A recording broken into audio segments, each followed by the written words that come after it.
members who have logged in to the virtual mini-plenary session, and I do hope that members are safe and warm in these stormy weathers of Cape Town. There will now be an opportunity for a silent prayer or meditation.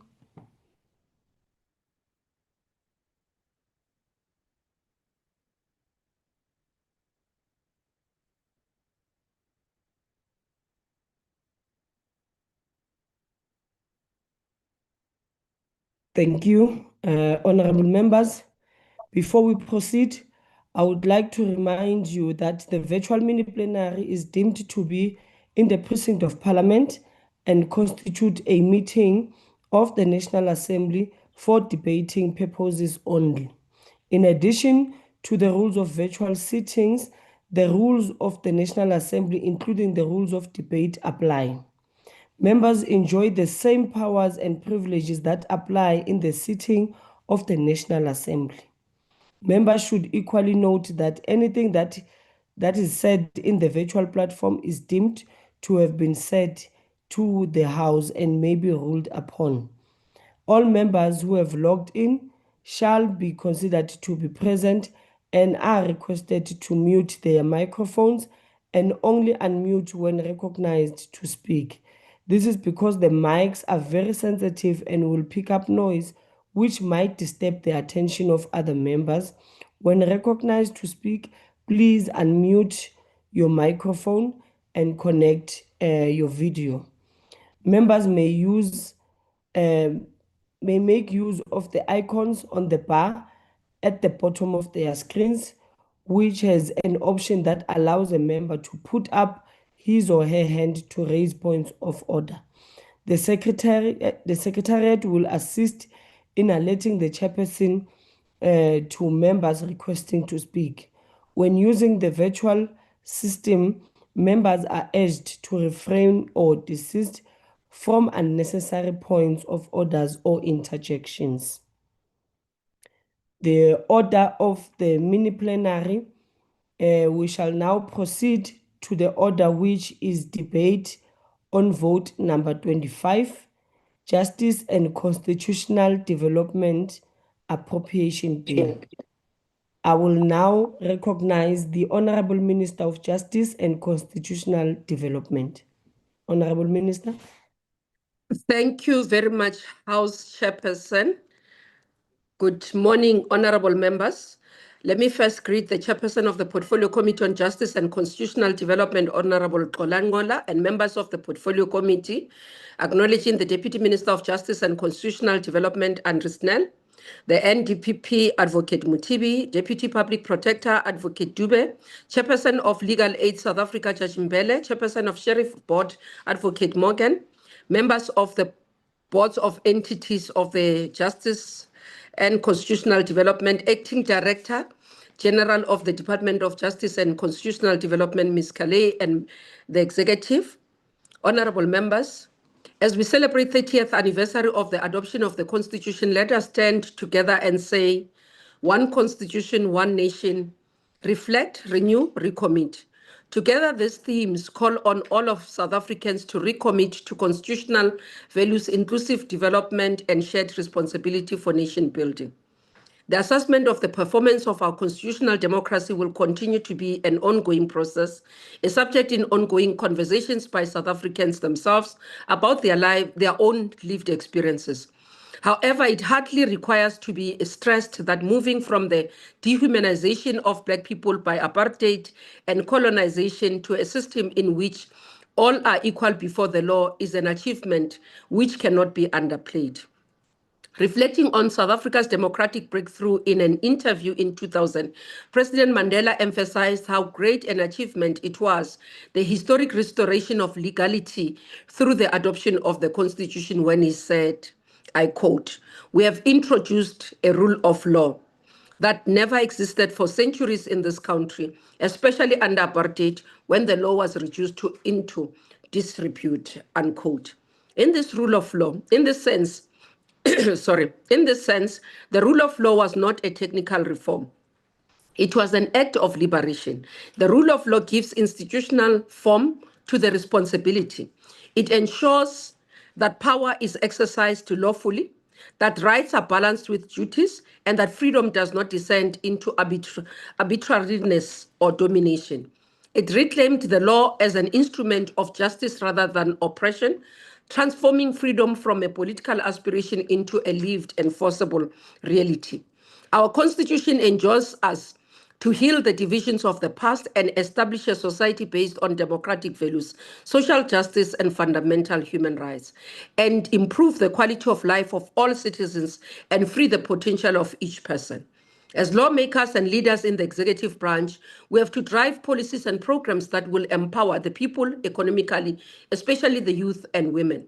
I'm happy, honorable members, to announce that the implementation of the housing reparation under the TRC program that was launched by the president in Ndwedwe last month has seen a success where 267 beneficiaries have already been positively identified, and of this, 215 have been processed and finalized.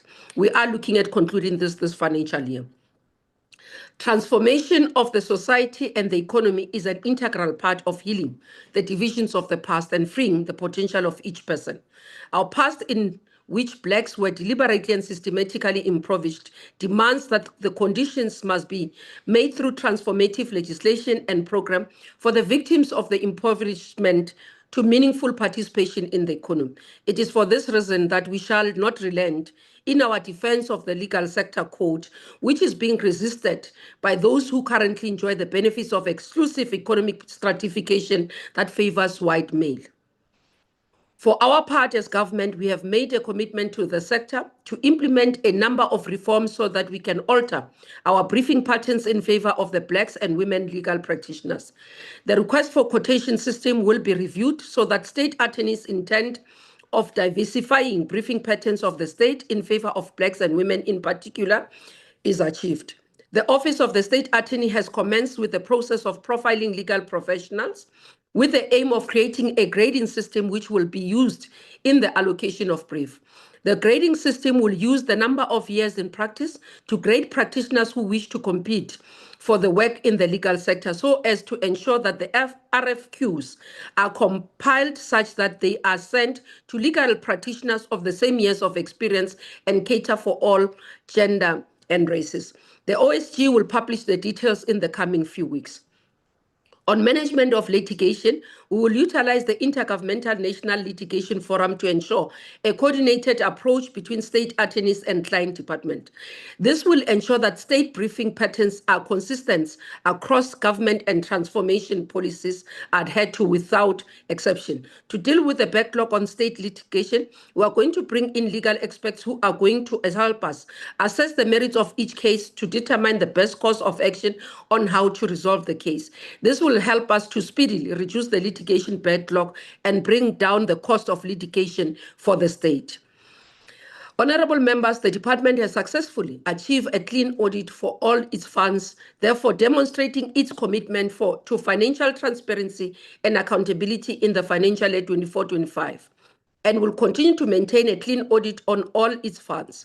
In addition, it addressed 60% of material findings on predetermined objectives. In an effort to achieve more, especially looking at the root cause, the analysis is being done to determine corrective action to improve audit outcomes on performance information. This will be across the portfolio. For the financial year 26-27, which is the one that we are debating the budget, the amounts that have been allocated are just over 26.3 billion, of which 16.4 billion is allocated to compensation of employees, which is 62% of the total cost.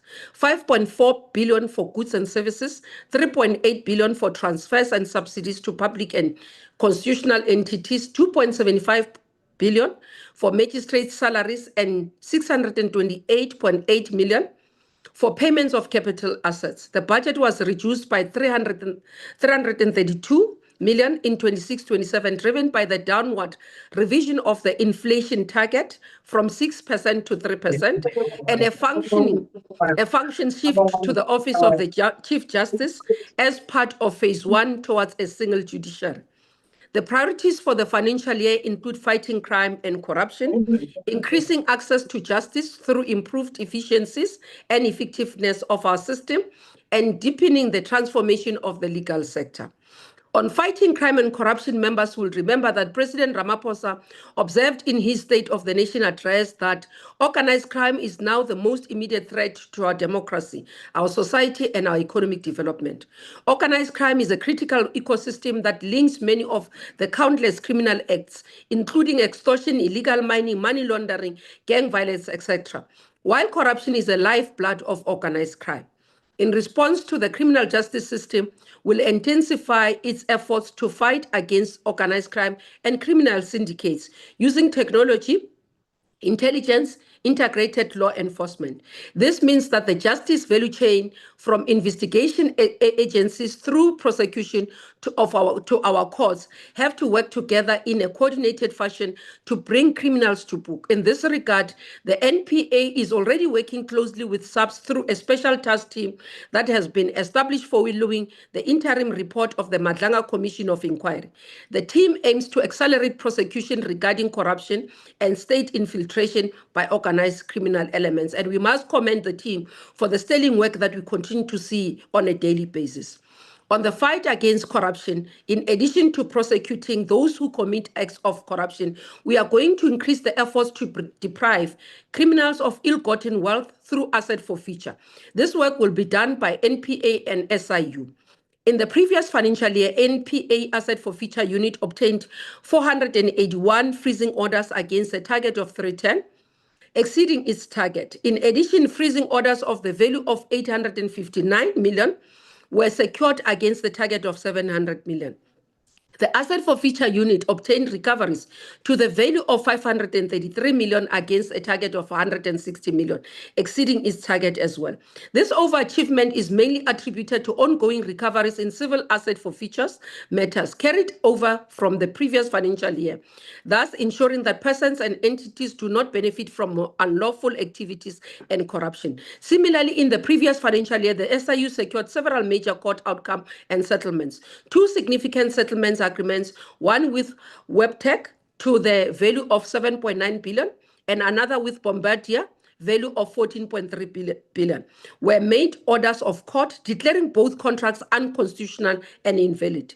The SIU also recovered 600 million for Transnet following the Nedbank interest swap settlement.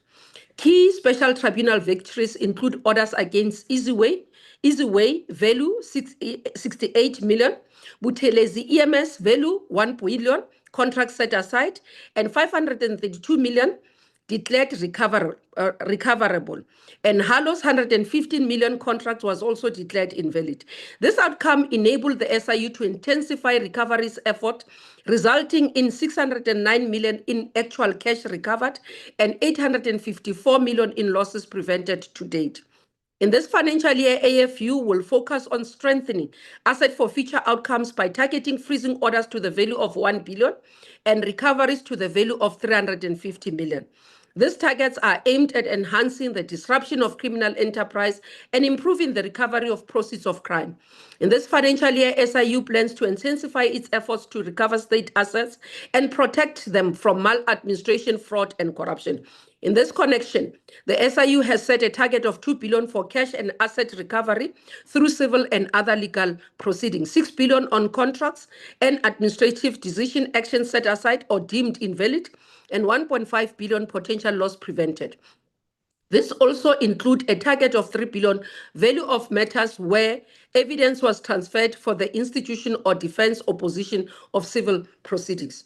The fight against crime and corruption will also be bolstered by enabling a legislation which we will amend. As part of the broader protection for whistleblowers, we released a bill for public comments which is closing this week on the 14th of May, for 2026, with a view to finalize it within this financial year. This bill aims to provide a clear-cut procedure for a disclosure to follow, is proactive in providing physical protection, preventing retaliation, and exploring mechanisms for incentivized disclosures. And we're looking forward to that members will support this actual bill. Honorable members, on legislative program for this financial year, We are happy to say that criminals have been abusing our electronic communication service and using it to facilitate serious crimes undetected because of non-compliance. Hence, the RICA amendments becomes critical in this area. They will enhance the value chain of SIM card registration process, which will be based on biometric verification, as well as passport and immigration status verification for foreign nationals. In the meantime, to stop this non-compliance, we have called a meeting with the led by myself with JCPS colleagues, with the network operators. We've given them until the end of June to comply, and with the beginning of July, we will be doing non-compliance verification, and those who are found to be non-compliant with RICA will face penalties. We are aware of the outcry, honorable members, about the outdated Criminal Procedure Act, and have communicated such to the South African Law Reform Commission, and we anticipate to introduce the amendments in this financial year. Other amendments include the Public Protector Act to enhance the operations of the Office of the Public Protector, the SIU Act, amongst others, to look at financial sustainability, and also for SIU to be empowered to conduct preliminary investigation for the purposes of determining the veracity of allegation and to receive any allegation. And for the NPA Act to entrench financial and administrative independence, but to also remove operational matters from the Act. Lastly, the amendments to remove the confidentiality clause will be effected to allow for the publication of the National Register for Sex Offenders. We again commit to continue fighting gender-based violence and femicide. And in that, we understand that the system has to be preventative, responsive, and effective in terms of dealing with this pandemic. During the current financial year, an additional 20 sexual offences court will be established in communities with the highest incidence of sexual offences to ensure a dedicated focus on these cases. In the last financial year, 40 courts were upgraded in the line with the minimum standards for domestic violence. In the current financial year, 44 district courts will be upgraded in line with the minimum standards of this strategy to provide new service model that is custom-made for victims of domestic violence. The NPA currently has 68 Tutuzela care centers, and it will add 4 more in the 26-27 financial year to bring the total to 72. SOCA unit will continue to enhance its work to ensure successful prosecution of GBVF cases. Honorable members, we've heard you in terms of your outcry, in terms of us having to pay attention to our ICT system. The department's technological advancement fall into 2 broad areas: improving core operational efficiencies and enhancing public service delivery. To improve efficiency this year, the plans is to replace fragmented legacy systems with integrated systems to ensure seamless information sharing and real-time data exchanges across different justice departments. The strategy prioritizes the following, amongst others: upgrading of LAN and WAN, the replacement of end-user devices, the modernization of the data centers, including the adoption of cloud technologies, the strengthening of cybersecurity, and the replacement of unreliable priority legacy systems. Priority courts, master's offices, and state attorneys' offices have been identified that they will be the first one to start within this financial year. So we'll go to the high impact areas to roll out this, and then the rest will be rolled out based on budget allocation in the MTF. We do think that this will answer the calls that members have been raising. The department, in its endeavors to increase access to courts by the disadvantaged communities, has undertaken an initiative to extend additional court services to the courts that are historically serving as satellites, points for larger magistrates' courts.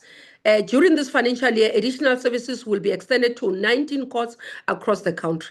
This initiative is aimed at bringing justice services closer to rural and township economies, reducing traveling time and cost, and alleviating the caseloads at the main courts. Regarding lower courts infrastructure, a budget allocation of over 463 million has been set aside for buildings and other fixed structures for financial year 26-27.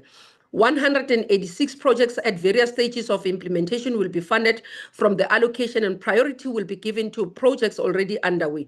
The total budget allocation for minor works or maintenance of court across provinces is just over 48.5 million. We have taken a decision, honorable members, to review the structure and ensure that oppositions are fit for purpose and will help us achieve the objectives. We are pleased with the appointment of the NDPP and the Mpumalanga DPP in the NPA, the DDG Corporate Services in the Department of Justice and Constitutional Development. And we are finalizing the appointments of the DNDPPs, which are in final stages as we speak. In few days, we should be making this announcement. Within the department, following the departure of the two DDGs and DG, the process to fill this post have been initiated, and we will keep Parliament informed in terms of the work. We are also prioritizing. We are also prioritizing. I want you to wrap up. Thank you very much, Chairperson. We are finalizing the key priority areas, including making sure that in terms of our work in Master's Office can ensure that we work together with our partners. And I want to thank them for the work that they have assisted to close the gap. And also we will be professionalizing the sheriff's work so that all sheriffs can wear their uniform, and we will be issuing this regulation. Honorable members, I hereby table budget vote number 25 for the Department of Justice and Constitutional Development together with its priorities for financial year 26-27. Thank you. Thank you very much, Honorable Minister. You will note that you have eaten some of your minutes that you will be making a closing debate on. So we'll inform you in time on the time that you have taken from those minutes. And we proceed. I will now recognize Honorable Ngola. Thank you very much, House Chair. Greetings to members in the platform. The ANC rises in support of Budget Vote 25 and the 2026-2027 Annual Performance Plan of the Department of Justice and Constitutional Development. This budget vote is tabled during a historic period in our democratic journey as South Africa celebrates 30 years of the Constitution. A constitution born from the struggles of our people and championed by the ANC as the leader of society and the principal architect of democratic transformation. The APP before us demonstrates clear alignment with the ANC manifesto, the 2026 State of the Nation address, and the medium-term development plan. It advances the commitment to build a capable developmental state, strengthen the rule of law, modernize the justice system, and improve access to justice for the poor and the working class. Importantly, this APP does not merely present aspirations. It contains measurable time-bound indicators and accountability mechanisms that respond directly to the oversight responsibilities of Parliament. The ANC welcomes the department's strategic focus on building a capable, ethical, and effective institution. We note with appreciation the targets aimed at maintaining unqualified audit outcomes across the vote account, the President's funds, the Justice Administered Fund, and the Guardian's Fund. This demonstrates that the department appreciates that public confidence in the justice system is inseparable from sound government and prudent financial management. Equally important are the corrective measures introduced to respond to concerns raised by the Auditor General of South Africa. The APP includes concrete interventions such as improving the resolution of audit findings on non-financial performance information, strengthening disciplinary processes, improving grievance resolution system, expanding specialized training through Justice College, and maintaining ICT infrastructure through learn and learn upgrades across hundreds of sites. These interventions show a department that is actively responding to weaknesses identified through oversight processes instead of ignoring them. The ANC further welcomes the department's emphasis on fiscal discipline under difficult economic conditions. At a time of constrained public finances and slow economic growth, the APP reflects realistic targets linked to available resources.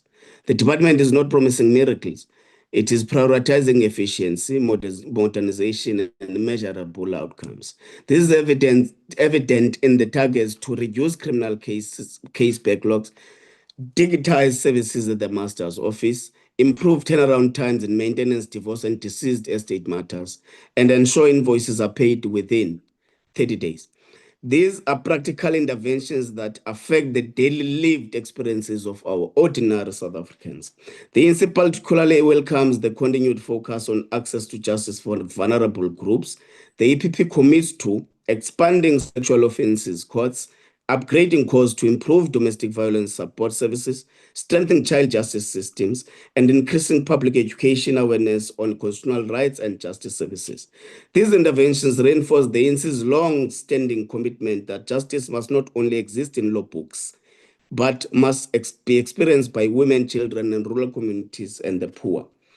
The department's program on social cohesion and constitutionalism is equally important. As we commemorate 30 years of the Constitution, the ANC support initiatives aimed at promoting equality, tolerance, human rights, and nation building. The Constitution remains the foundation upon which democratic transformation must continue. The ANC also welcomes the commitment to support community advice offices and expand free legal advice services to vulnerable communities. This is a critical intervention in deepening participatory democracy and ensuring that justice is accessible beyond urban centers. The EPP further demonstrates growing institutional maturity through stronger planning and coordination within the justice, crime prevention, and security cluster. The audit on resource requirements within the JCPS value chain, to be completed by October 2026, will assist in identifying structural weaknesses and improving coordination across the criminal justice system. This is essential if the judiciary and broader justice sector are to become meaningful and effective players in combating crime, corruption, and gender-based violence. They support this budget vote because it balances transformation with accountability, fiscal discipline with service delivery, and institutional reform with constitutional obligations. This APP reflects a department that understands the urgency of restoring public confidence in the justice system while remaining responsive to the economic realities facing the country. The ANC, therefore, support budget vote 25. Thank you very much, House Chair. Thank you, Honorable Ngola. I will now recognize Honorable Manyi. Thank you, House Chair. Umkhonto weSizwe Party rises as a government in waiting to give an honest account on budget vote 25. This budget reflects a justice system in managed decline. What confronts South Africans today is not merely fiscal constraint. It is a steady collapse of institutional credibility. Yes, this budget increases nominally to 26.3 billion, but the committee report itself confirms that in real terms, this constitutes a decline. This means courts are expected to do more with less. Prosecutors are expected to combat organized crime with a shrinking real capacity. Victims of crime are expected to trust institutions that are increasingly unstable, understaffed, and technologically outdated. The MK Party rejects this approach.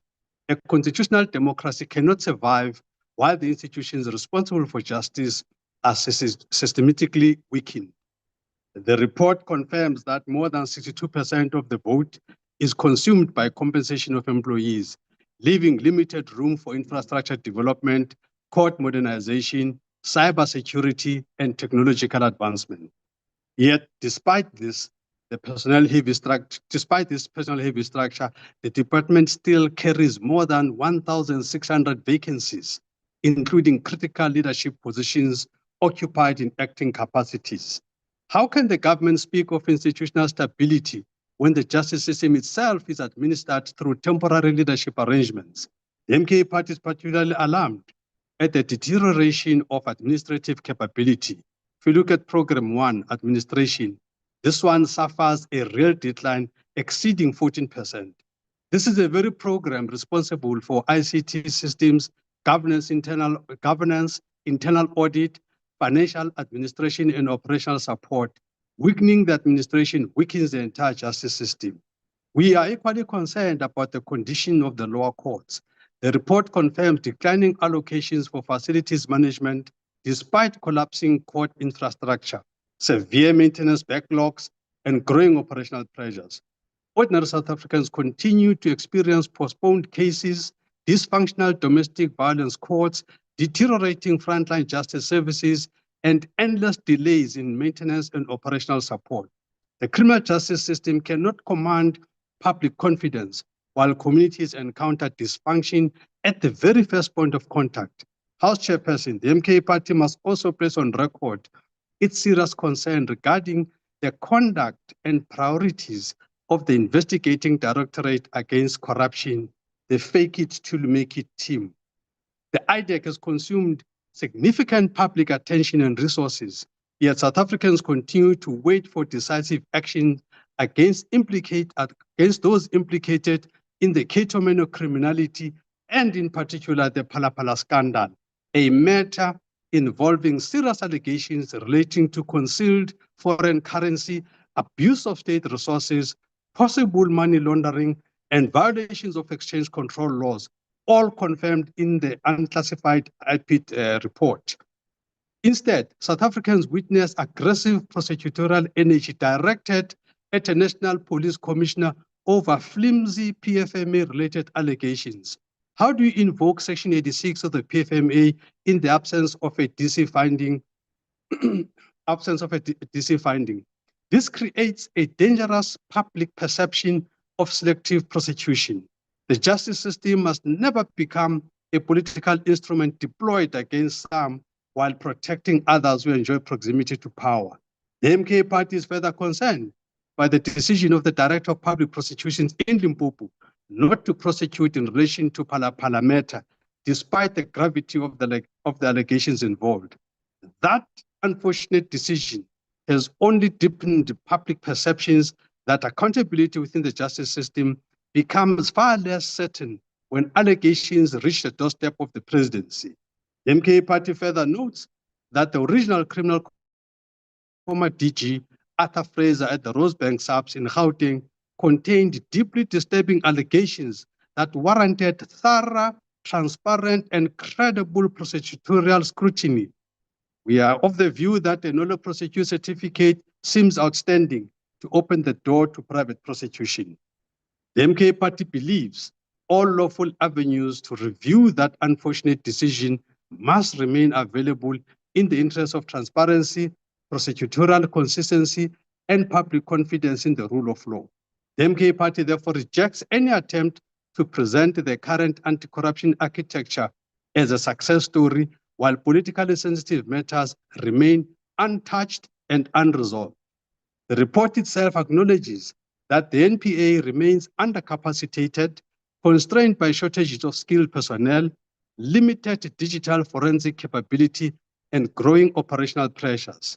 The justice system cannot defeat sophisticated criminal networks, while organized crime possesses greater technological sophistication than the state itself. How embarrassing. We are further concerned, Chairperson, by the report's warning regarding cybersecurity vulnerabilities, outdated ICT systems, and unstable digital infrastructure across the criminal justice system. South Africa cannot operate a modern justice system on a collapsing infrastructure inherited from a colonial administrative model. House Chairperson, the deeper problem is ideological. This budget reflects a government trapped in austerity while crime, corruption, and institutional decay intensify. You cannot build a capable developmental state while continuously eroding the real spending power of justice institutions. You cannot demand accountability from prosecutors, investigators, and courts while denying them the modern tools, stable staffing, and technological capacity. And you cannot claim to fight corruption while politically sensitive scandals remain unresolved year after year.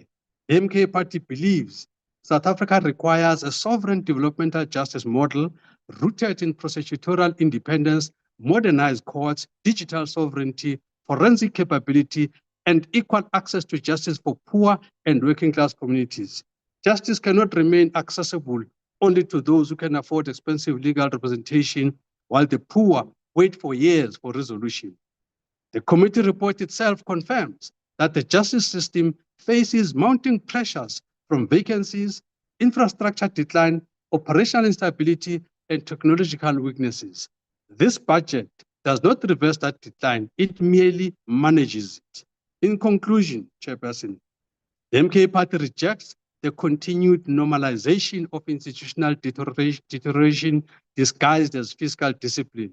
South Africans deserve a justice system that is adequately funded, administratively stable, technologically modern, and fearless in confronting corruption and abuse of state power, regardless of who occupies high office. The MK Party rejects this budget. I submit. Thank you, Chair. Thank you very much, Honorable Manye, and I'm very happy to see that you are in the Parliament precinct. I'm sure you are nice and warm there, and eating your coffee. Don't forget to do that. Yes, I did eat my coffee. Thank you, Chair. No problem. He likes M46 too much. I will now take this opportunity and recognize Honorable Klopper. Thank you very much, Honourable Chairperson, Honourable Minister and colleagues. We rise today to debate Vote 25, the budget allocated for the Department of Justice and Constitutional Development. This year, South Africa marks 30 years of our Constitution, a document that should protect the rights of every single person living in South Africa. And one such right is access to justice. It is not a luxury, it's a constitutional guarantee. The Department of Justice and Constitutional Development carries one of the most critical mandates in our country. Its vision, set on its own APP, is for accessible justice system with a vibrant constitutional democracy. This is a brilliant vision, and today we have to debate whether the budget and the institutional realities give effect to this vision. The Democratic Alliance will support this budget, but we do so with serious reservations. The department, through the sonar, heard messages loud and clear. Justice for all, access to justice, down with corruption. But we must ask ourselves whether the department's spending plans align with those goals. Approximately 75% of the budget is consumed by employee compensation. It's common knowledge, and that this will sustain operational continuity, but it leaves limited fiscal space for innovation, modernization, and reform. We are effectively maintaining a system that we already know is under strain. At the same time, this department is expected to drive anti-corruption reform, modernize the justice system, reduce case backlogs, strengthen the response to the gender-based violence, and make improvements at the Master's Office, which, there is no secret, is battling to ensure delivery of services. These are not minor adjustments, these are systemic reforms, yet the budget structure tells a different story. Secondly, the issue of institutional capacity remains a serious concern. Persistent leadership vacancies and acting appointments across critical positions, including the Director General, ICT leadership, and the Chief Masters, these are not peripheral roles. These are the very positions that determine where the policy translates into delivery. The sad reality is that justice is not reaching all, and in some communities, reaching none. A justice system cannot be stabilized while its leaderships remain in acting capacity. Thirdly, we must confront the reality of systemic weaknesses in service delivery. We know that the Master's Office continues to experience delays, inefficiencies, and public frustration. We know ICT systems remain underdeveloped, fragmented, and in some cases unstable. In fact, ICT has been identified as significantly underfunded, with a combined shortfall of exceeding 2.6 billion over the medium term for operations and modernization. Let me make it clear, without a functioning digital backbone, there is no modern justice system. There's only a very slow version of the very same problem. Fourthly, there's a growing gap between policy ambition and implementation. The APP outlines extensive commitments aligned to the SONAR and the medium-term development plan, including reduced criminal case backlogs, increasing conviction rates, and expanding sexual offences courts, and strengthening anti-corruption frameworks. The Democratic applauds and welcomes these as some of the correct priorities. How many of the commitments lack specific costs and measurable deadlines? Several crucial reforms, such as specialized commercial courts, are not fully detailed in the APP. Does the department have the capacity? I believe they do, but is capacity aligned with funding? And this is where the challenge resides. Parliament cannot exercise proper oversight when plans are insufficiently defined. And fifthly, and most importantly, we must reflect on the broader context. A failing justice system does not exist in isolation. It erodes confidence in the state itself, eroding public trust. And people cannot access courts. If cases are delayed, if corruption goes unpunished, then constitution becomes a promise without delivery. And that is the risk we face. Honourable Chairperson, despite these concerns, we support the budget because the alternative would be far worse. Cutting resources to the justice system would directly undermine access to justice, weakening the fight against crime and corruption, and further eroding public trust. But support does not mean silence. It means that we will need to sharpen oversights, insisting that vacancies be filled rather than extended indefinitely. It means demanding that ICT modernization moves from strategy into implementation, and it means ensuring that every commitment in the APP is matched with a clear plan, a budget, and accountability. And it means recognizing that justice is not an abstract ideal. It is a service that must work every day for every South African. The Constitution has stood as the cornerstone of a democracy for 30 years. The question we must ask this budget is whether it provides the department with the necessary resources to turn the right of access to justice into a lived reality. And at present, Chairperson, that remains uncertain. I thank you.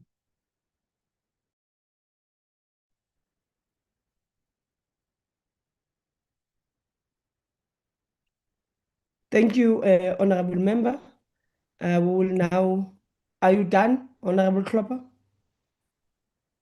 I am. Thank you very much, Chairperson. Thank you. Thank you, Honorable Member. I will now recognize Honorable Muthala. Thanks so much, Chairperson. The recent Constitutional Court debate is quite instructive on how a functional parliament should be conducting its affairs in relation to the other arms of state. It is also a timely reminder that ours is a constitutional democracy and is not a parliamentary sovereignty in terms of which the wishes of the majority, however twisted, must hold sway. But the lessons our court keep dishing out to us need a parliament with a capacity for self-reflection. When we took Zuma to court for his failure to account for Nkandla and for ignoring the public protector report, the Constitutional Court was quite scathing on Parliament and how this House aided and abetted that gross violation of the Constitution. Yet we are back here as if we have learned nothing from the past.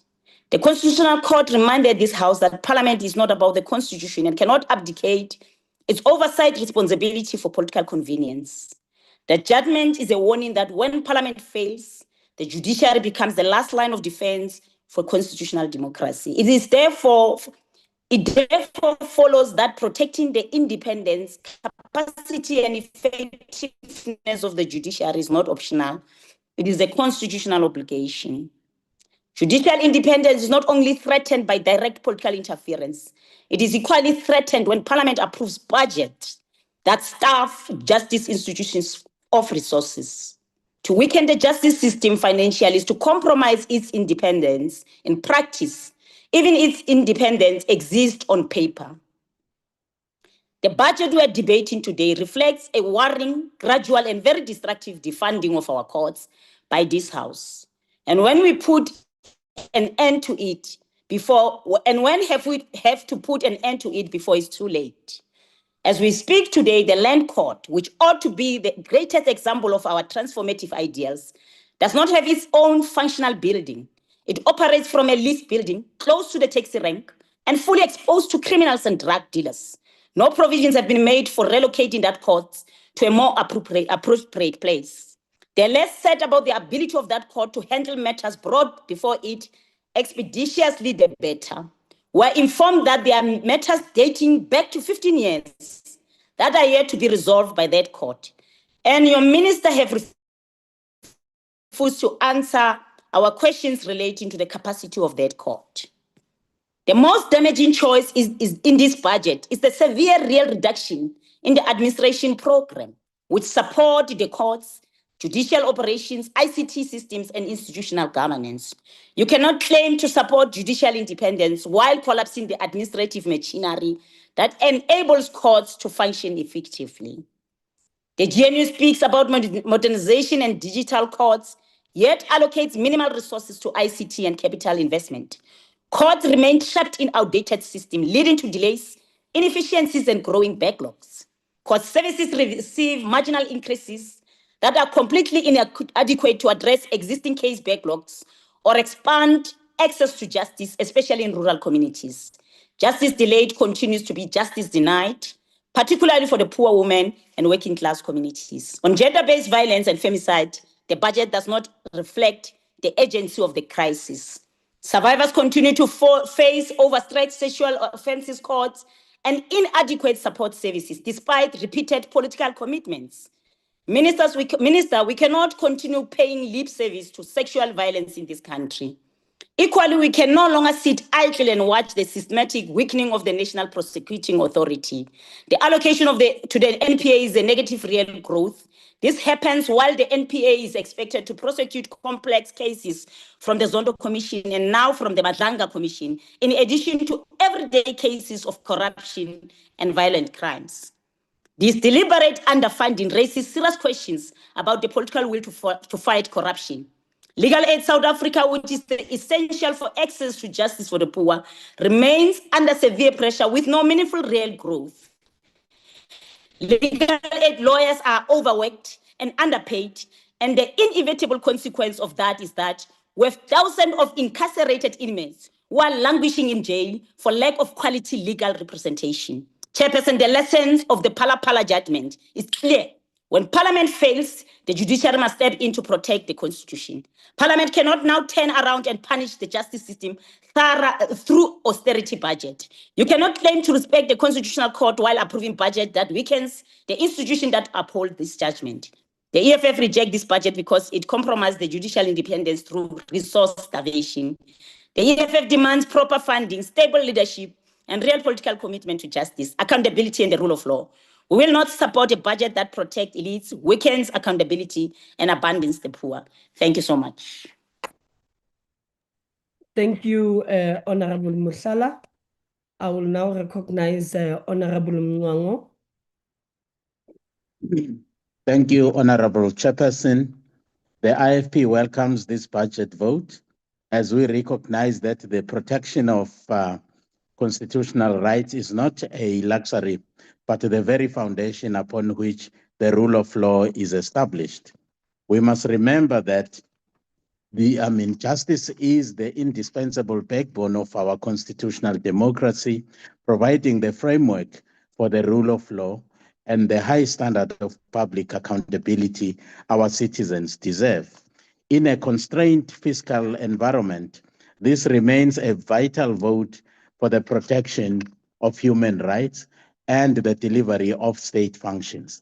As such, we welcome the department's strategic focus for the 2026-2027 cycle. We specifically support the drive to modernize our courts through digital transformation and improved administrative governance. Equally vital is the commitment to strengthening our anti-corruption structures and expanding victim-centered services for those affected by the gender-based violence and femicide, thus ensuring that the criminal justice system is both a weapon against the corrupt and the shield for the vulnerable. These priorities reflect our unwavering support to those we serve. We believe in a state that is as ethical as it is capable, one where clean governance and the rule of law ensure that public services actually work for every ordinary South African. Whilst the practical reforms attached to the department's strategic priorities are rightly focused on improving service delivery and reducing delays, these expectations must be met with the necessary discipline and adequate capacity if we are to strengthen trust in the justice system. Consequently, the department's vacancy rate status is an area of concern. As of 15 February 2026, there are 1,631 posts standing empty. This represents an overall vacancy rate of 8.5%. Of note, several key posts are either vacant or held by acting officers. This can pose risks to program condition, budget execution, and reform implementation. The department must ensure that this capacity gap is urgently remedied as allowed for in the budget. The IFP also notes that transfers to key institutions such as Legal Aid South Africa, the SIU, excuse me, and the public protector increase only modestly over the medium-term expenditure framework, with real growth remaining limited. We view this with great attention because the stability of our democracy rests upon these foundations. The IFP therefore recognizes the necessity of budget vote 2025 because it advances access to justice, constitutionalism, anti-corrupt work, and service delivery in a sector that South Africa cannot afford to neglect. In the light of the issues raised, the IFP supports this budget vote. I thank you, Honorable Chairperson. Thank you very much, Honorable Mngqongqo. I will now recognize Honorable Peterson. Thank you so much, House Chair. House Chair, honorable members, I rise on behalf of the Patriotic Alliance to debate Vote 25, a vote that speaks to the heart of our democracy. House Chair, justice is not an abstract principle. It is the daily lived realities of our people, and constitutional development is the guarantee that their rights are protected and advanced. The Patriotic Alliance insists that we strengthen access to justice. Too many South Africans, especially in rural and township communities, remain excluded from affordable legal services. Justice delayed is justice denied, and without accessible courts and legal aid, our constitutional promises ring hollow. Our Constitution is a living document, but its principles must be translated into practice. This means ensuring that laws are aligned with rights, that institutions are capacitated, and that citizens are educated about their constitutional entitlements. We must confront corruption, House Chair, and inefficiencies within the justice system. Procurement scandals, case backlogs, and weak enforcement undermine public trust. By embedding real-time accountability in modernizing systems, we can restore the confidence in the rule of law. Honorable House Chair, Vote 25 is not just about budgets. It's about the soul of our democracy. It's about ensuring that every citizen, regardless of wealth and status, can rely on the justice system to protect their rights and uphold the Constitution. We must commit to a justice system that is accessible, accountable, and transformative. For without justice, there can be no democracy. And without constitutional development, there can be no future. Vote 25 must be the shield that protects both. The Patriotic Alliance supports. Thank you. Thank you, Honorable Peterson. I will now recognize Honorable Vessels. Thank you, Honourable House Chairperson. As the Minister and other members alluded to, this year marks a profound milestone. 30 years since the enactment of our Constitution, the transformative blueprint for a society based on democratic values, the rule of law, social justice, and fundamental human rights. However, as we debate the budget for this department, we must ask, for the most vulnerable amongst us, is the Constitution a living reality, or does many of these fundamental rights only live on paper and remain a distant promise?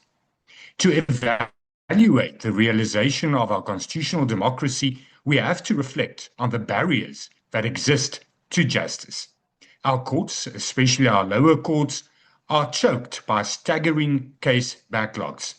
For a victim of gender-based violence, a delayed trial is the right to justice denied. While Legal Aid South Africa does heroic work, its funding must keep pace with the overwhelming demand. Without adequate legal representation, the poor remain spectators in their own legal battles.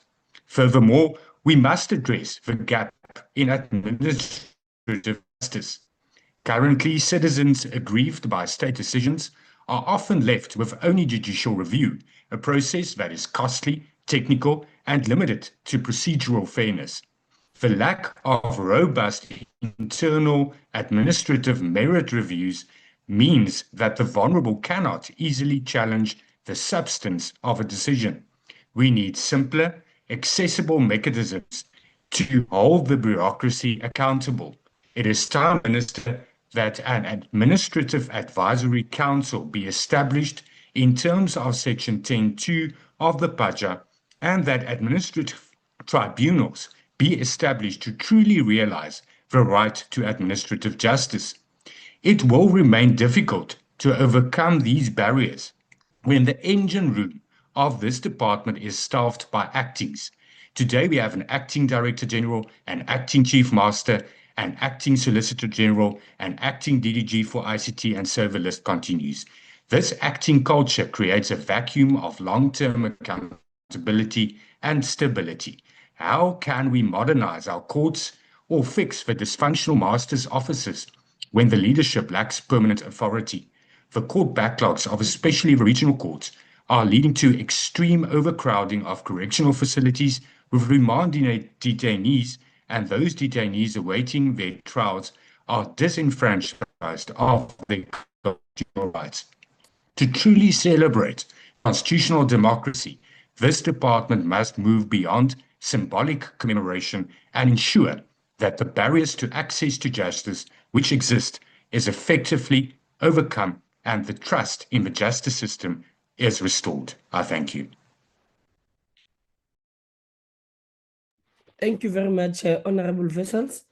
I will now recognize Honorable Trollip.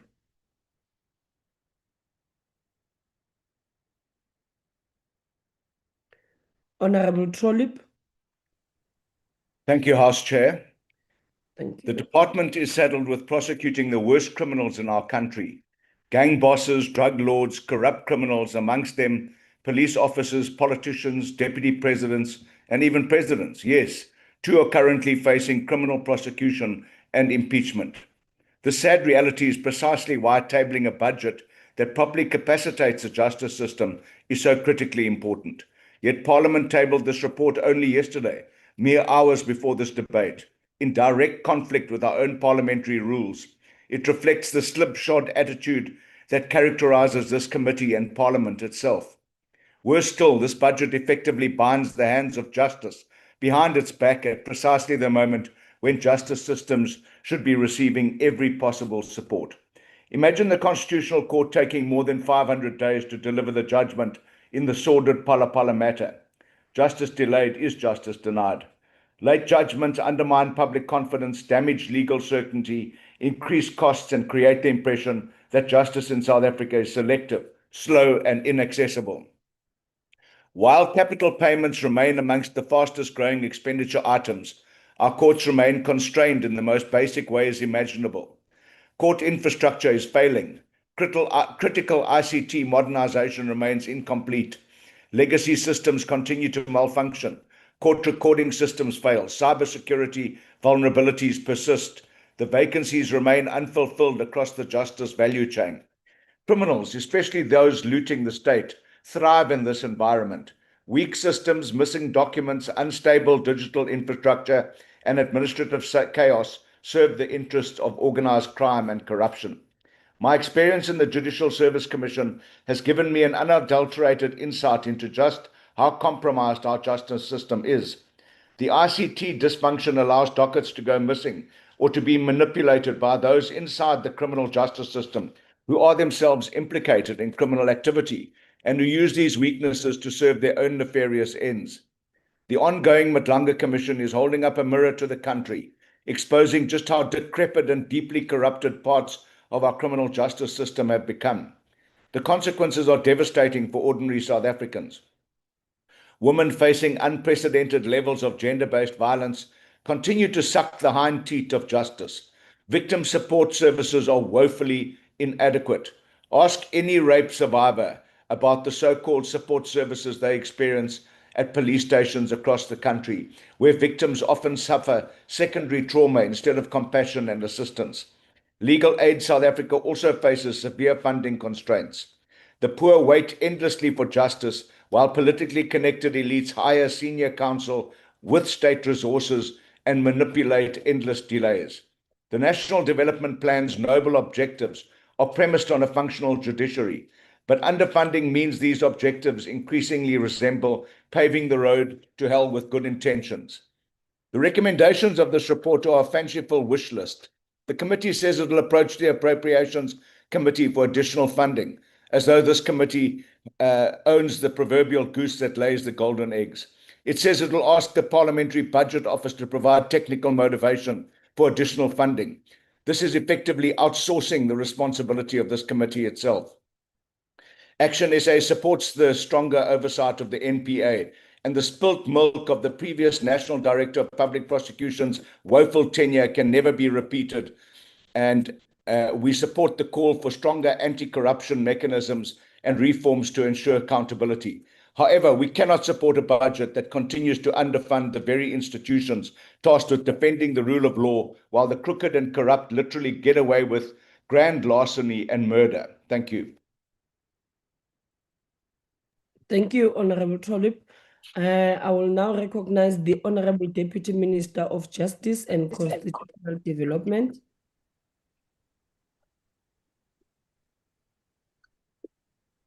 Chairperson, honourable members, I join the greetings extended by the Minister.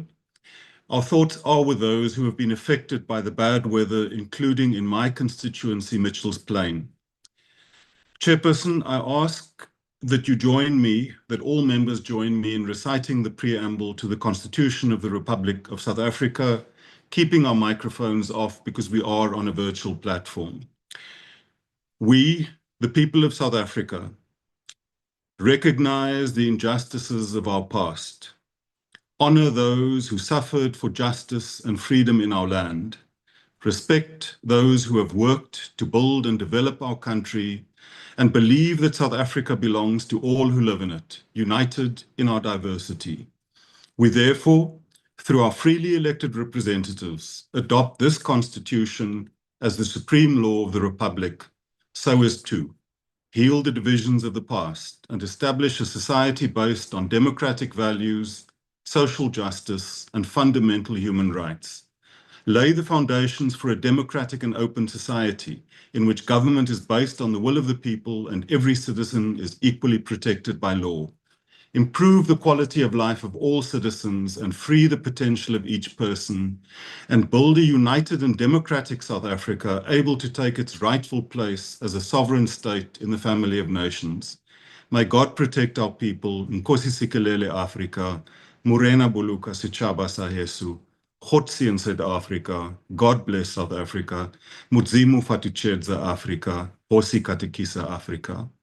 We call upon everyone in our country to make this a standard practice, including here in Parliament and our constituencies.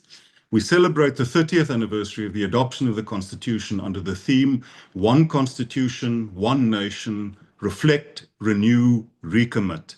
The Constitution has guided us as we repealed unjust laws, created democratic institutions, and expanded socioeconomic rights. It continues to guide us as we deal with poverty, inequality, unemployment, gender-based violence, crime, and corruption.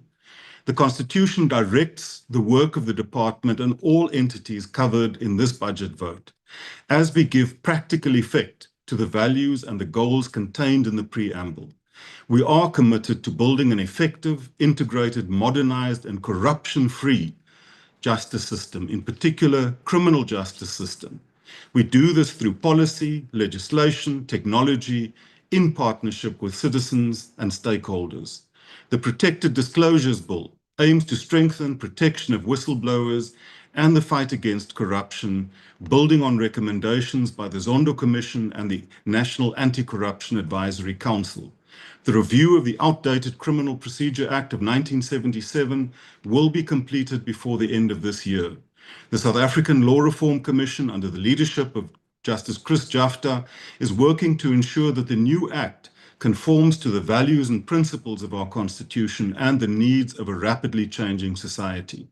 The integrated justice system is strengthening our criminal justice system by ensuring that our systems can share information seamlessly and instantaneously from arrest to prosecution and from conviction to incarceration.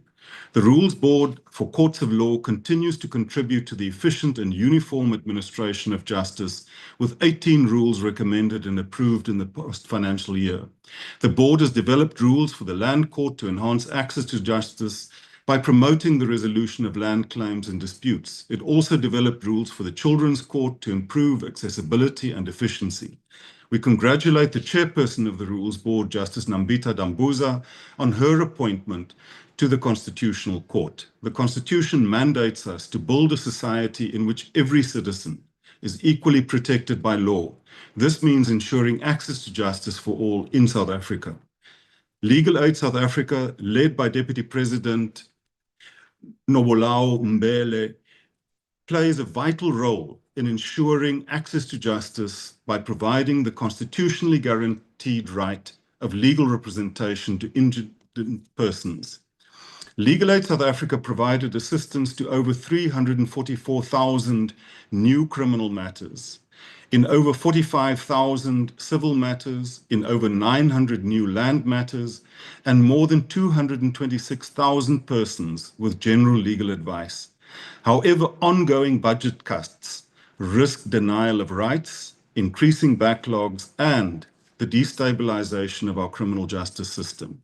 Small claims courts provide speedy, cost-effective access to justice.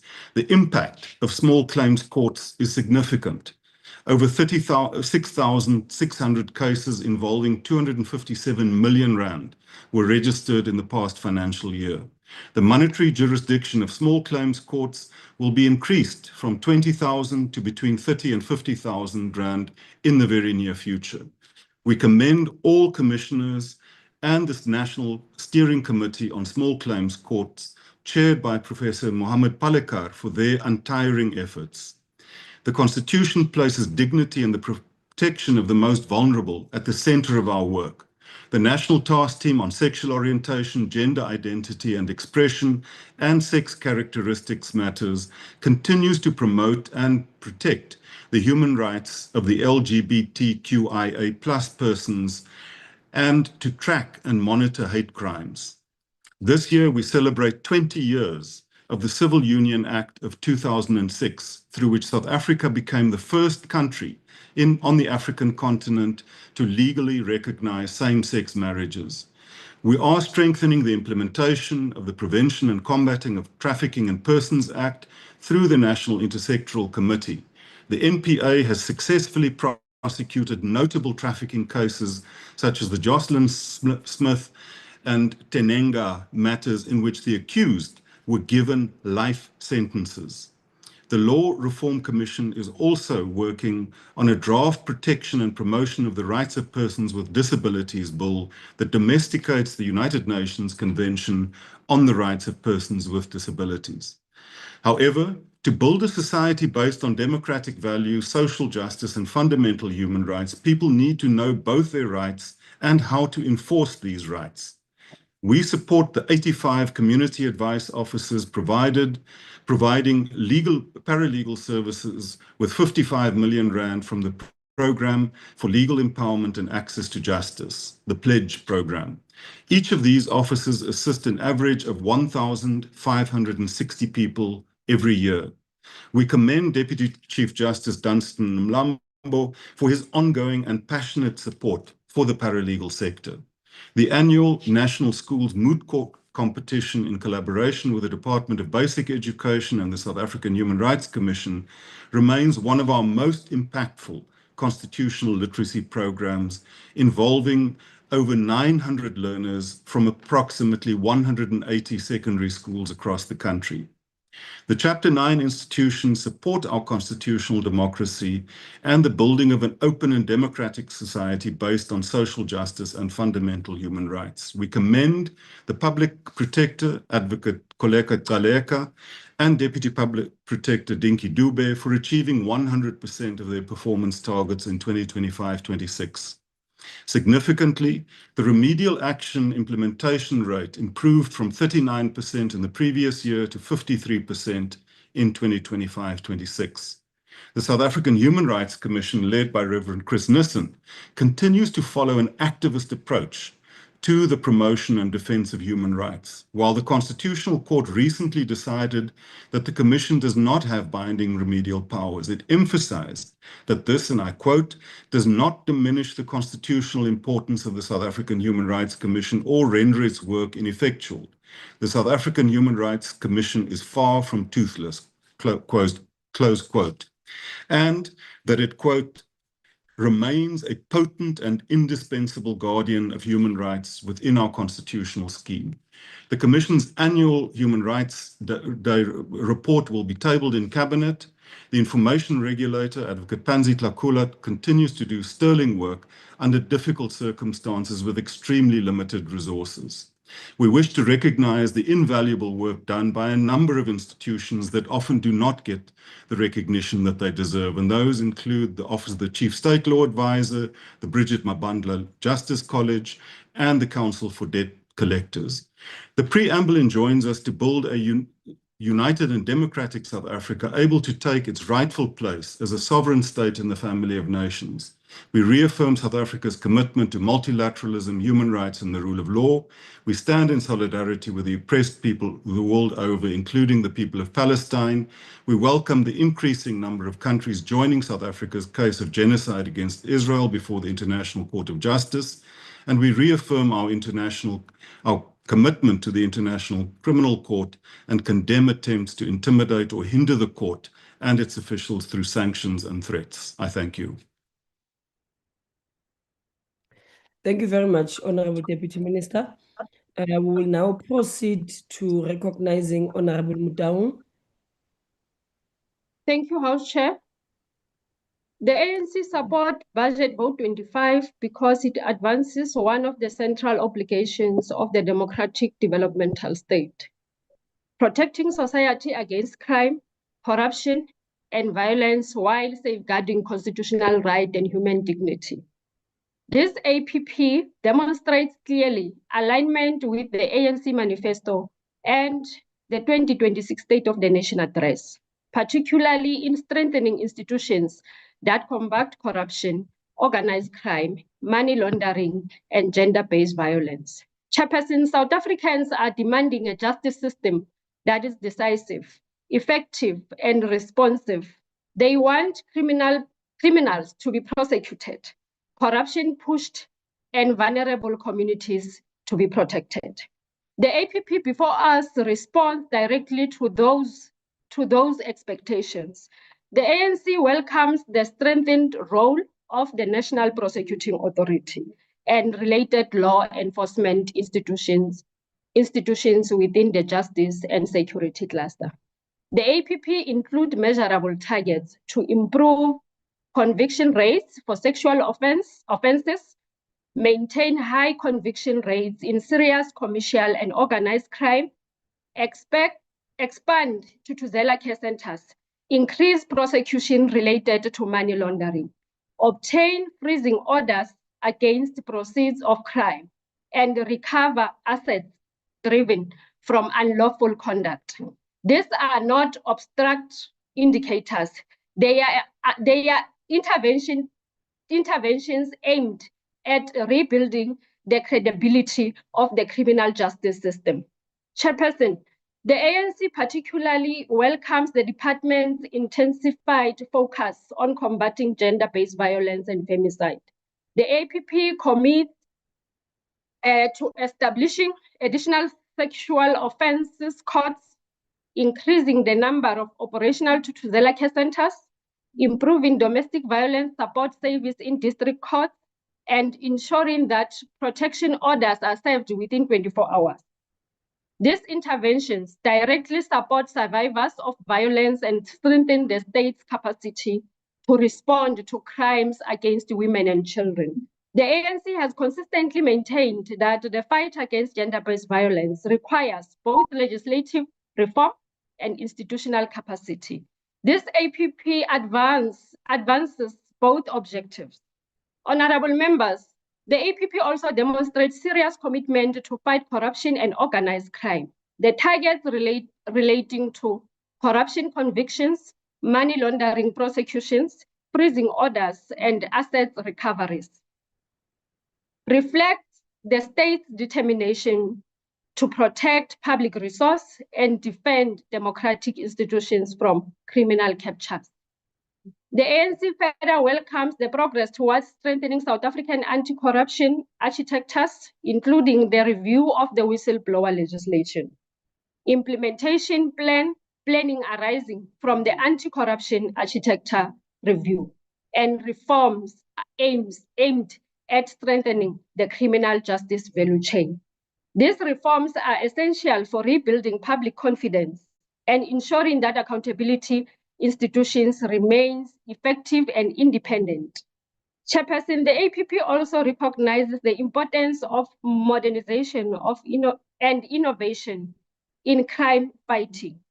The department's commitment to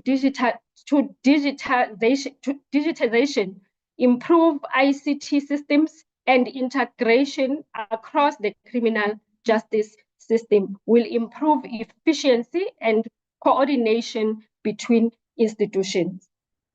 The target to connect departments and entities to the integrated justice system transversal platform represents an important step towards a modern, responsive, and integrated justice system. This is particularly important in improving case management, including delay and strengthening evidence coordination across the justice and security cluster. The ANC also welcomes efforts of rectify the UN Convention Against Cybercrime and strengthen the country's response to cyber-related offenses. Criminality is evolving, and our institution must evolve with it. Chairperson, importantly, the APP reflects accountability and measurable performance indicators. Targets are time-bound, quantifiable, and linked to specific outcomes. This strengthens Parliament's ability to conduct meaningful oversight and ensure value for public expenditure. The ANC appreciates that even within constrained physical conditions, the department has prioritized areas with the greatest social impact. This demonstrates responsible governance and aligned with the fiscal framework adopted by this House. Honorable members, the ANC remains committed to build a justice system that protects the people, defends constitutional democracy, and advances social justice. Budget Vote 25 advances that objective. The ANC therefore supports the annual performance plan and budget of the Department of Justice and Constitutional Development. Thank you, House Chair. Thank you, Honorable Mutaung. We will now proceed to Honorable Swart. Thank you, House Chair. House Chair, the ACDP participates in this justice budget vote, not only mindful of the 30th anniversary of the Constitution, but also mindful of the seminal judgment delivered by the Constitutional Court last week. We as Christians are acutely aware that the doctrine of separation of powers finds its origin in Scripture. Isaiah 33 teaches us that the Lord is our judge, the Lord is our lawgiver, and the Lord is our king, and he will save us. It is then heartening when an independent judiciary holds the executive to account, and in this case, Parliament. In the Phala Phala matter, the ACDP joined a number of other political parties in calling for the panel's report to be referred to a parliamentary impeachment inquiry. This is now set to happen and illustrates that no one is above the law and that a parliamentary majority cannot be used to protect political interests. As far as the budget is concerned, the ACDP shares deep concerns expressed today about budgetary constraints, which impact on the delivery of justice. This affects not only the department, but also the NPA and various other entities, including the SIU, Public Protector, Human Rights Commission, and Legal Aid South Africa. Of particular concern is the NPA's budget constraints. Highly complex cases arising from the Zondo Commission and now the Matlanda Commission must be prosecuted, where skilled and experienced prosecutors and forensic auditors are required. This requires a sufficient budget. The SIU faces similar challenges and has to rely on client departments for much of its funding. This funding model must be reviewed. It is surely not good enough for us to wring our hands when the delivery of justice is at stake. This particularly given that we as parliamentarians approve the budget. The ACDP has consistently called on the Justice Committee to meet with the Appropriations Committee in terms of the Monetary Bills Act to discuss these budgetary issues. Thankfully, this meeting is now going to take place. Lastly, the ACDP is outraged about the murders of whistleblowers, going back to Babita Deokoran, Maurice van der Merwe, and now more recently, an acting municipal accountant, Martha Rantsofu. This is appalling, disgraceful, and must be condemned in the strongest possible terms. In this regard, the ACDP welcomes the Whistleblowers Protection Amendment Bill, trusting that it will enhance protection for whistleblowers. Given the high levels of corruption, this bill needs to be processed with the greatest of urgency, and we plead with the Minister in this regard.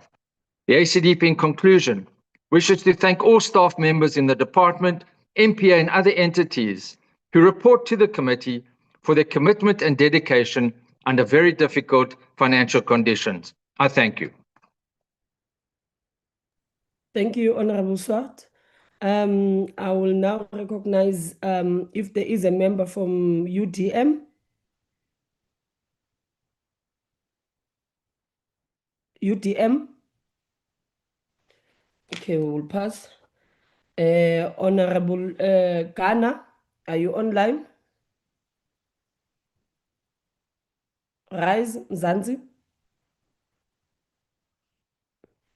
Okay, we'll pass. Bosa. Thank you very much, Honorable Chair. As Build One South Africa, we support this budget, but we do want to put on record that we do so recognizing that South Africa's justice system is under enormous strain. One of the issues that we've consistently driven as Build One South Africa is the National Register for Sex Offenders. And so we welcome the Minister's confirmation that draft legislative amendments are being developed to make the register more publicly accessible. And this matters because women and children in this country continue to face staggering levels of violence. But Chairperson, public access to the register cannot become another performative promise. A functional register requires more than a political announcement. It requires integrated digital systems. It requires accurate offender databases. It requires proper interdepartmental coordination. And if government is serious about this particular bill, then this department must be properly resourced to modernize digital infrastructure, to improve offender record management, and to ensure secure and reliable public access to the register, because reform without capacity is actually performative. And the truth is that effectiveness of the register also depends on whether the broader justice system is capable of investigating and prosecuting sexual offenses in the first place. And right now, the system is struggling. Regional courts are experiencing backlog rates of over 54%. More than 41,000 criminal cases remain stuck, and they're awaiting ballistic analysis with only 42 analysts that are available. These are not just abstract stats. They are delayed trials. There are failed prosecutions. There's traumatized victims, and there's dangerous criminals that then remain in communities while justice stalls. And infrastructure also matters, Chairperson. Across many lower courts, victims of gender-based violence still encounter overcrowded waiting rooms, inadequate victim support facilities, poor security, and environments that really undermine dignity and safety. And therefore, anybody seeking a protection order shouldn't be forced to sit for hours in the same waiting area as the alleged abuser because the state failed to provide safe infrastructure.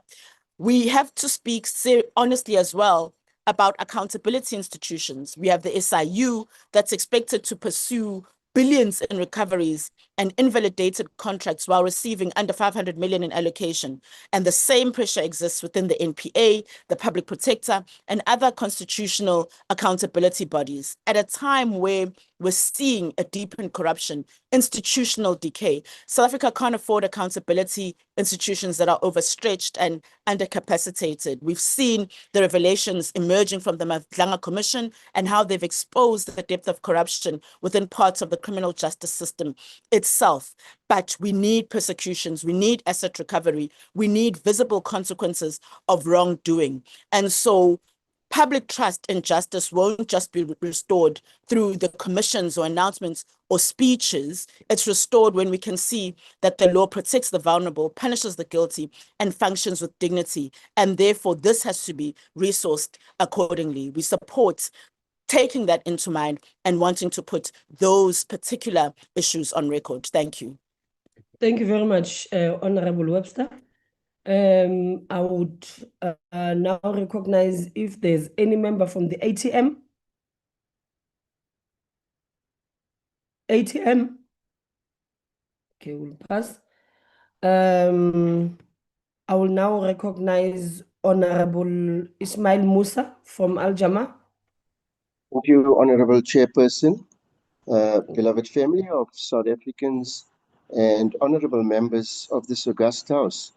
In the name of Almighty, the most gracious and the most merciful. Firstly, let me take the opportunity to thank our Honorable Ministers, Kubai and the Deputy Minister, Andre Nel. As Al Jama, we unequivocally support Vote 25 of the Constitutional Constitutional Appropriation Bill.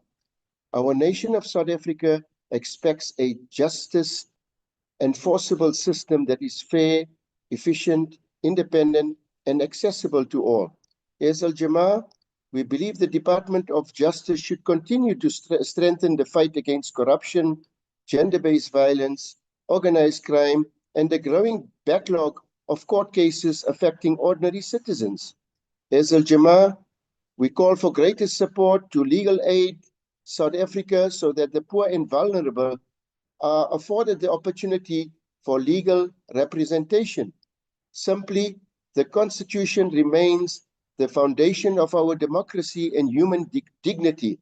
As Al Jama, we support all efforts aimed at restoring public trust, confidence, and accountability, as well as integrity within our justice system. In conclusion, as Al Jama, we also subscribe to the one constitution, one nation principle.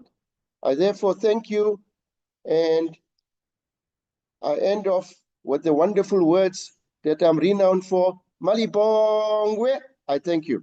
Thank you, Honorable Musa.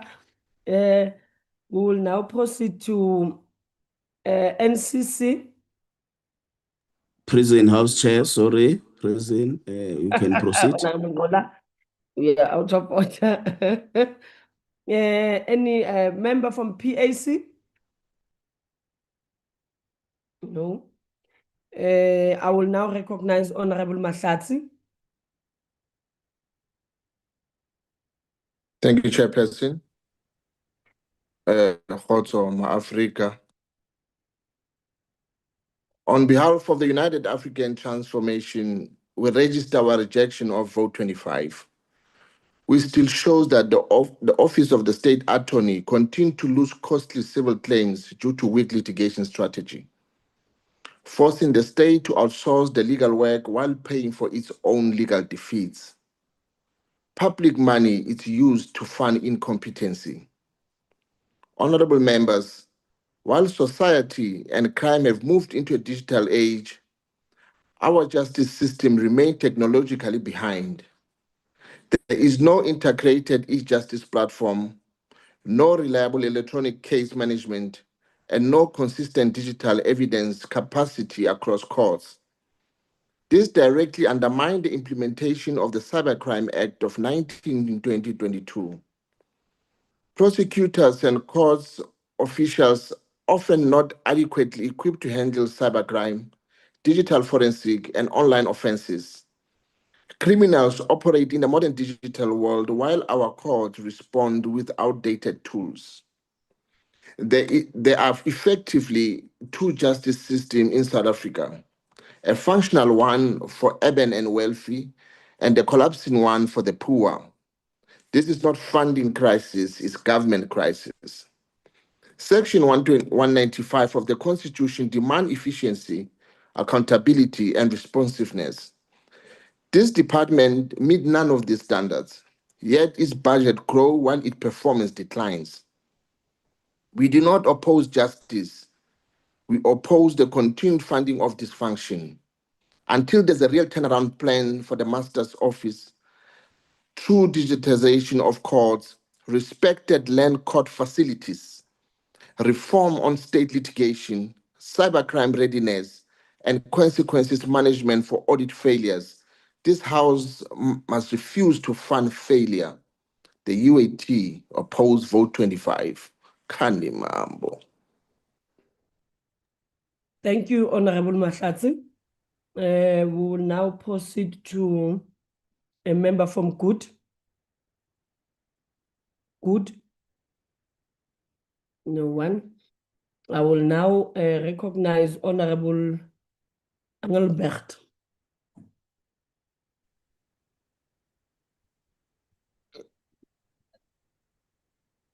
Madam Chair, today we debate the annual performance plan and budget vote of the Department of Justice at a time when South Africans are losing confidence in the ability of the criminal justice system to protect them, to prosecute serious crime effectively, and to ensure that justice is not only done but seen to be done. The Constitution promises every citizen equality before the law, dignity, safety, and access to justice. Yet for millions of South Africans, justice remains painfully slow, inaccessible, and inconsistent. Court rolls are congested, cases are postponed repeatedly, survivors of gender-based violence wait years for finality. Communities see accused persons released because investigations are incomplete or because dockets disappear. And ordinary South Africans increasingly believe that there are two systems of justice in this country, one for the connected and another for everyone else. Very few South Africans feel safe in their own country. This budget debate must therefore not become an exercise in self-congratulation. It must be an honest assessment of whether this department is capable of fulfilling its constitutional mandate. There are aspects of the annual performance plan that deserves recognition. The continued digitization of court processes, the expansion of sexual offences courts, and efforts to modernize master's office systems. These are all necessary reforms. The intention to improve court efficiency and reduce case backlogs, welcome. The strengthening of victim support services, particularly for women and children, is also essential in a country battling an epidemic of violent crime and gender-based violence, more particularly where we see whistleblowers and witnesses being murdered in the streets with largely apparent impunity. But intentions alone do not deliver justice. Targets on paper do not comfort victims. Strategic plans means little unless they translate into meaningful outcomes that South Africans can actually experience in their daily lives. Implementation is what we need to see. Madam Chair, the truth is that the department continues to face serious systemic failures. Firstly, there is the ongoing crisis of capacity within the justice system. Courts across the country remain understaffed. Prosecutors carry impossible caseloads. Magistrates work under enormous pressure. Administrative failures continue to delay proceedings. Critical vacancies remain unfilled for far too long.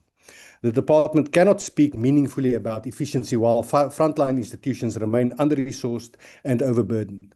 Secondly, corruption within the criminal justice system continues to undermine public confidence. South Africans have watched for years as politically connected individuals evade accountability through delayed tactics, procedural abuse, and institutional weakness. While progress has been made in certain state capture prosecutions, the pace remains far too slow. Justice delayed is justice denied. And in corruption matters, delayed justice also enables the looting of public resources to continue. Thirdly, the Department of Infrastructure challenges remain unacceptable. Many court buildings are in a shocking state of disrepair. Some lack functioning toilets, reliable electricity, or adequate security.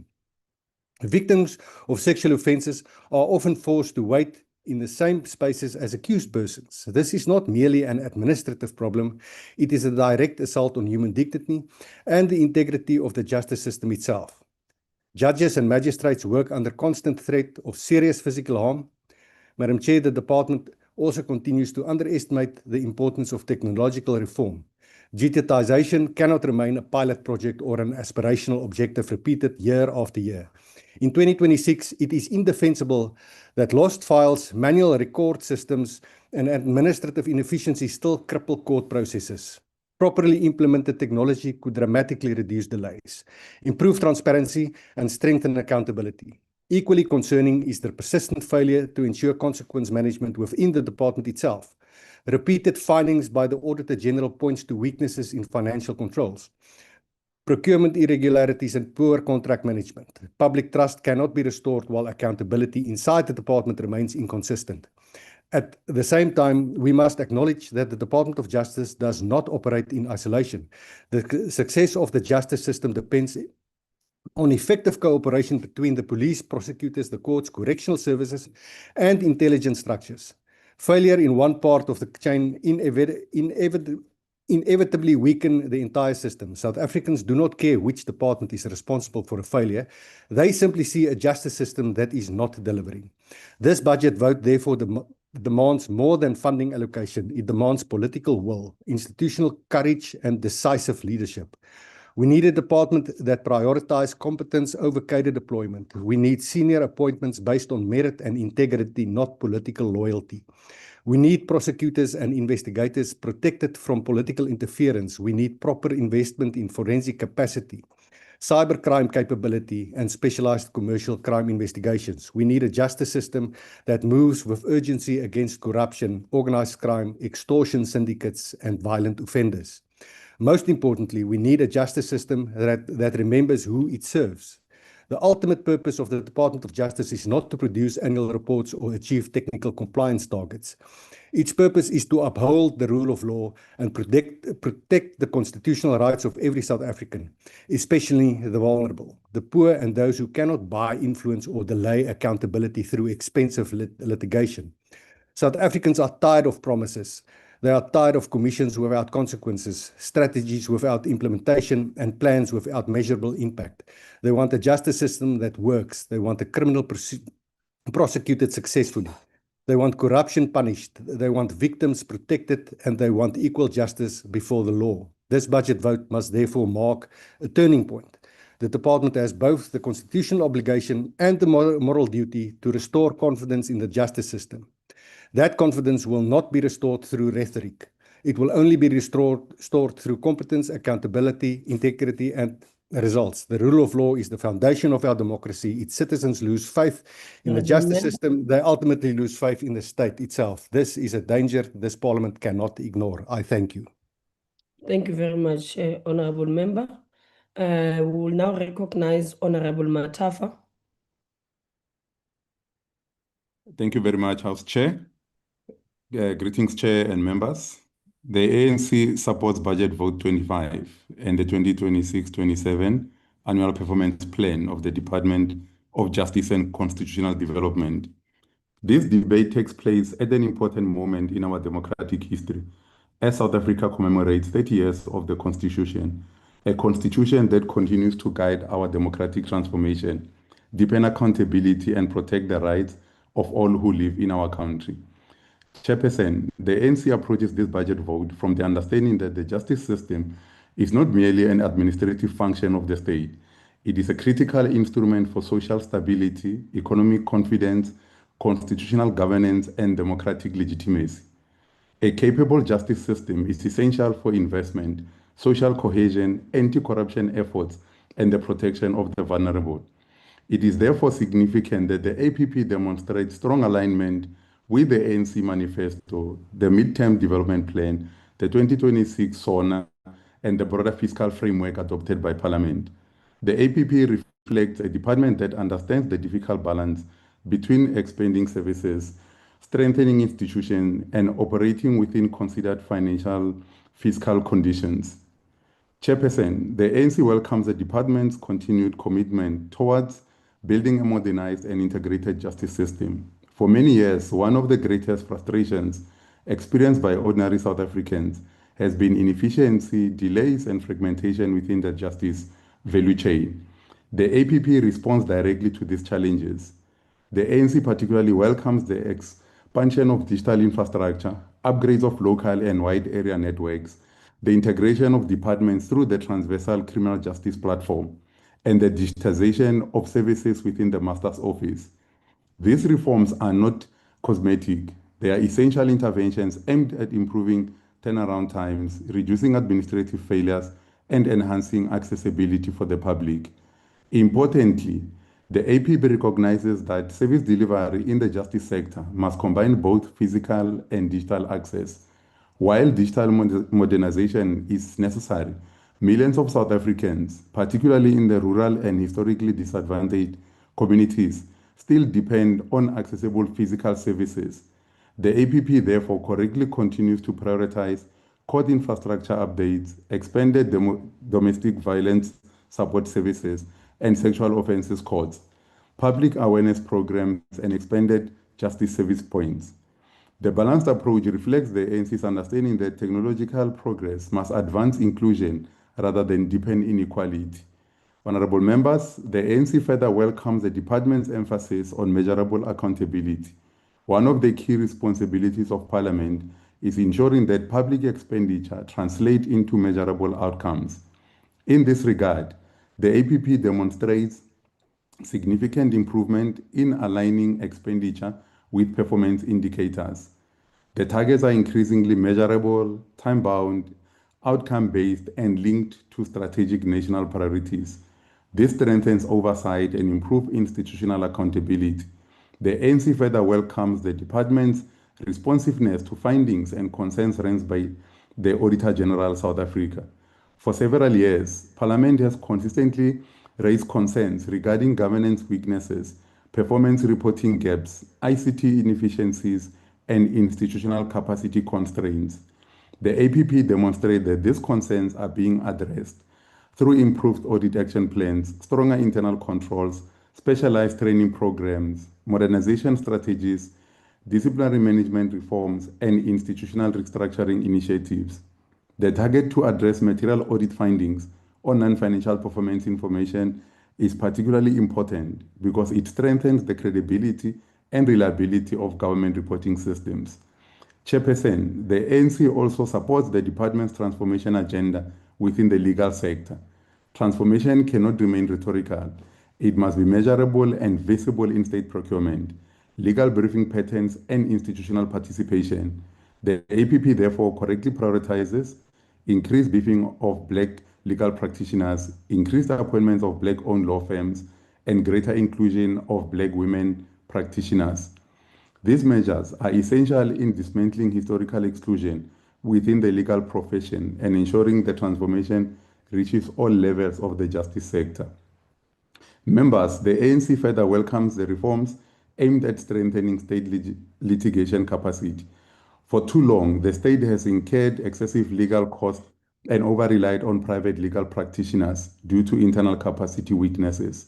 The state attorney turnaround strategy, together with the targets aimed at increasing internally managed litigation and improving alternative dispute resolution mechanism, represents an important corrective intervention. This is not only about cost containment, it is about building a capable state with sustainable institutional expertise. Chair, the APP also reflects a progressive constitutional agenda. The ANC welcomes the review of apartheid and colonial-era legislation, the advancement of constitutional development programs, implementation of anti-racism and social cohesion strategies, and continued support for human rights awareness initiatives. As the leader of society, the ANC remains committed to building an unracial, non-sexist, democratic, and prosperous South Africa grounded in institutional values. The commemoration of the 30 years of Constitution must therefore not become symbolic alone. It must renew our collective commitment to transformation, equality, and social justice. The ANC also knows the importance of strengthening coordination across justice, crime prevention, and security cluster. The resource audit within the JCPS value chain will assist government in identifying institutional gaps, improving planning, and ensuring that the judiciary and related justice institutions are properly capacitated to fulfill their constitutional responsibilities. A modern constitutional democracy requires a judiciary and a justice system that is efficient, credible, independent, and adequately resourced. Chairperson, despite the financial pressures and difficult economic conditions, this APP demonstrates responsible planning, realistic prioritization, and measurable delivery commitments. It reflects a department that is responding to the needs of society while remaining accountable to Parliament and the people of South Africa. For these reasons, the ANC supports Vote 25 and the 26-27 Annual Performance Plan of the Department of Justice and Constitutional Development. Thank you very much, House Chair. Thank you very much, Honorable Matafa. We will now recognize the Honorable Minister of Justice, and Constitutional Development to close off the debate. But you will note, Honorable Minister, that now you have 3 minutes, 30 seconds left to close off the debate. Thank you. Thank you very much, House Chairperson. Let me appreciate members for their support in terms of the budget, all the parties that they have supported, starting with the African National Congress, the Democratic Alliance, IFP, Patriotic Alliance. We really appreciate that. There are just two things I want to speak to. One, also acknowledge where there are budget shortfalls. And we have put the plans versus the budgets.